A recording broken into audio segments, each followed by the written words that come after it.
राज्य कर्मचारी संयुक्त परिषद उत्तर प्रदेश के कार्यकारिणी की एक आवश्यक एवं महत्वपूर्ण बैठक परिषद के प्रांतीय कार्यालय 39B दारुल सफा लखनऊ में संपन्न हुई। संजीव पांडे प्रदेश अध्यक्ष की अध्यक्षता में ये बैठक संपन्न हुई। बैठक में परिषद के महामंत्री वीके राय, अशोक अवस्थी, अजय पांडे, सुरेश चंद श्रीवास्तव, वीर सिंह, सुमन चतुर्वेदी, उद्योभान सिंह, कृष्ण गोपाल, रविंद्र राय, प्रशांत शर्मा, बीपी चौधरी, रमेश चंद कुशवाहा, दिग्विजय तिवारी, राजेश्वर तिवारी, चंदन कुमार, सुभाष चंद्र, गौतम, राहुल पाठक, संजीव मिश्रा के अलावा परिषद के कई पदाधिकारी शामिल रहे। बैठक में लंबित मांगों एवं समस्याओं पर चर्चा हुई। आंदोलन की तैयारियों को लेकर रूपरेखा तैयार की गई। केंद्र की सरकार ने कोरोना काल में रोकी गई 3 महंगाई भत्तों की किस्तों को रिलीज कर दिए जाने के बाद भी अभी तक उत्तर प्रदेश की सरकार ने सूबे के कर्मचारियों को 3 महंगाई भत्तों की किस्तों का रिलीज नहीं किया है, जबकि अब तक राज्य सरकार लगातार आश्वस्त कर रही थी कि जैसे ही केंद्र की सरकार 3 रोकी गई महंगाई भत्तों को रिलीज करेगी, वैसे ही प्रदेश के कर्मचारियों को भी उस सुविधा बहाल कर दी जाएगी। विगत काफ़ी समय से अनेकों संवर्गों की वेतन विसंगतियों के मामले शासन में विचाराधीन हैं।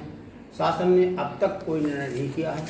प्रदेश के कर्मचारियों ने अपनी जान दांव पर लगाकर कोरोना जैसी महामारी में बिना संसाधनों के भी प्रथम वेव में काम किया, 1 दिन का वेतन भी दिया, और इसके अतिरिक्त जब राष्ट्रीय संकट जैसी आपदा पैदा हुई, बिना किसी लालच और लोभ के काम किया। राज्य सरकार ने कोरोना में लगे हुए कर्मचारियों को 25% बोनस के रूप में आदेश जारी किए थे, परंतु खेद है कि अधिकांश अस्पतालों में अभी तक कोरोना महामारी में काम कर रहे, अपनी जान की बाजी लगा रहे कोरोना वॉरियर्स को उक्त 25% बोनस का कोई भुगतान नहीं किया गया है। राज्य सरकार को चाहिए कि तत्काल कम से कम 3 महीनों का तो लगातार 25% बोनस का भुगतान करे। यदि सरकार इन सब मांगों पर तत्काल विचार नहीं कर रही है तो हम अक्टूबर के महीने में प्रदेश में एक बड़ा आंदोलन करने जा रहे हैं, क्योंकि राज्य सरकार ने कोरोना के नाम पर कर्मचारियों के मिलने वाली अनेकों सुविधाओं को लगातार छीन रही है। 5-5 भत्तों को खत्म कर दिया है। जहां राष्ट्रीय परिवार योजना नीति लागू की जा रही है, अध्यादेश लाया जा रहा है, विधानसभा में पास कराया जा रहा है, परंतु सूबे के कर्मचारियों को 2 बच्चों तक सीमित रखने पर एक इंक्रीमेंट जो अनेकों 40 सालों से मिल रहा था, सूबे की सरकार ने उसे भी समाप्त कर दिया है। तो एक तरह से सरकार की एक ही बिंदु पर 2 तरह की नीतियाँ चल रही हैं। सरकार लगातार कर्मचारियों हितों का अनदेखा कर रही है, कर्मचारियों की कोई भी मांगों को स्वीकार नहीं कर रही है। सूबे का कर्मचारी बहुत आक्रोशित है, बहुत असंतोष में है। इसलिए सूबे के कर्मचारियों ने की भावनाओं को देखते हुए राज्य कर्मचारी संयुक्त परिषद ने इस बात पर गहन चिंतन मनन कर यह फैसला किया है कि सूबे की सरकार के कर्मचारी विरोधी रूप को देखते हुए समय की आवश्यकता है कि सूबे में कर्मचारियों का एक बड़ा आंदोलन किया जाए। राज्य सरकार को फिर एक बार आगाह किया जाता है कि केंद्र के द्वारा बहाल की गई महंगाई भत्ते की 3 किस्तों को बिना किसी विलंब के प्रदेश के कर्मचारियों को बहाल की जाए, और वेतन विसंगतियां जो भी सरकार के पास लंबित हैं तत्काल उन्हें उनका निवारण किया जाए, और 25% कोरोना वॉरियर्स को जो इंसेंटिव बोनस देने का निर्णय किया गया था उसे जमीनी धरातल पर लागू किया जाए। अन्यथा शासनादेशों को मात्र कागजी घोड़े के अतिरिक्त कुछ भी नहीं कहा जा सकता। कोरोना वॉरियर्स को उसका लाभ नहीं मिलता। इन्हीं सब मुद्दों को लेकर प्रदेश की राज्य कर्मचारी संयुक्त परिषद की आज बैठक राजधानी लखनऊ में आहूत की गई थी। कि कौन कौन से विभाग से आपके यहाँ कर्मचारी आए थे? हमारे यहाँ से स्वास्थ्य का, शिक्षा का, रोडवेज का, वन का, फॉरेस्ट आपका सिंचाई विभाग का, pharmacist, staff nurses, LT, lab assistants सहित लगभग 80 संगठनों के लोग आ जाए थे। अभी स्थानांतरण नीति चल रही थी जिसके तहत काफ़ी दिन तक स्वास्थ्य विभाग में कार्य बहिष्कार हुआ, इसके बारे में क्या कहना है? हमारा ये कहना है कि स्थानांतरण सरकारी सेवाओं का एक अविभाज्य अंग है। सरकारी सेवाओं को स्थानांतरण किए जाने में कर्मचारियों की कुशलता के लिए किया जाता है, लेकिन ट्रांसफ़र को दंड के रूप में किया जाना बिल्कुल ही अनुचित है।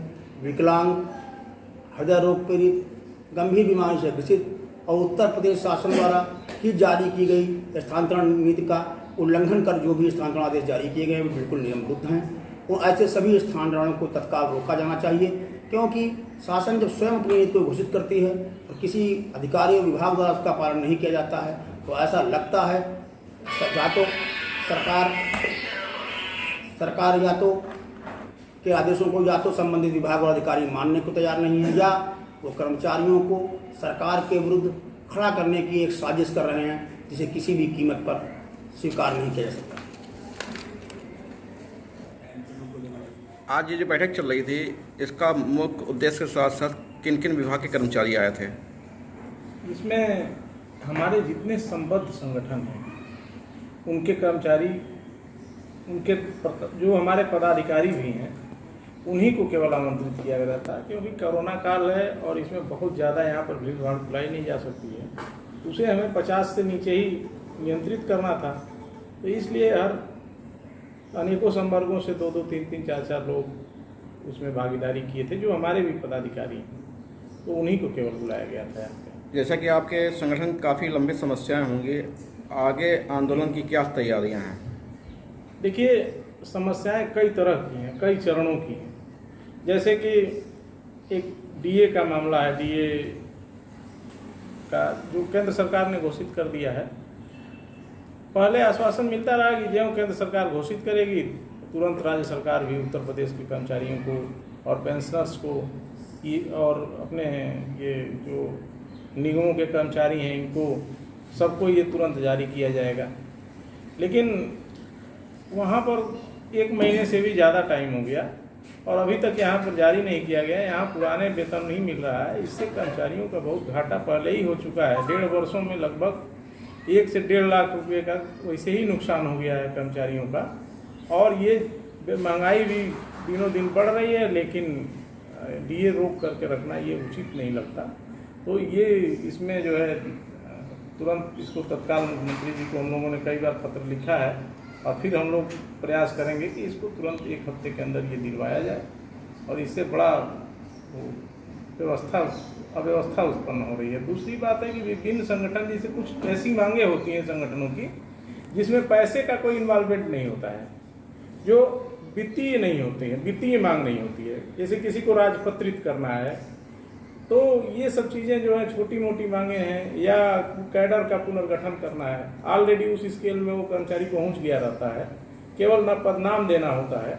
तो इस तरह के जो गैर वित्तीय मामले हैं, इन पर तो तुरंत जो है एक मतलब शासनादेश जारी करना चाहिए। ये केवल थोड़े से अड़ंगेबाजी है बस, और इसके लिए जो है कर्मचारी इस समय बड़ा आक्रोशित है कि ये सब जो छोटे छोटे भी मांग हैं कर्मचारियों की, वो नहीं पूरी हो पा रहे हैं।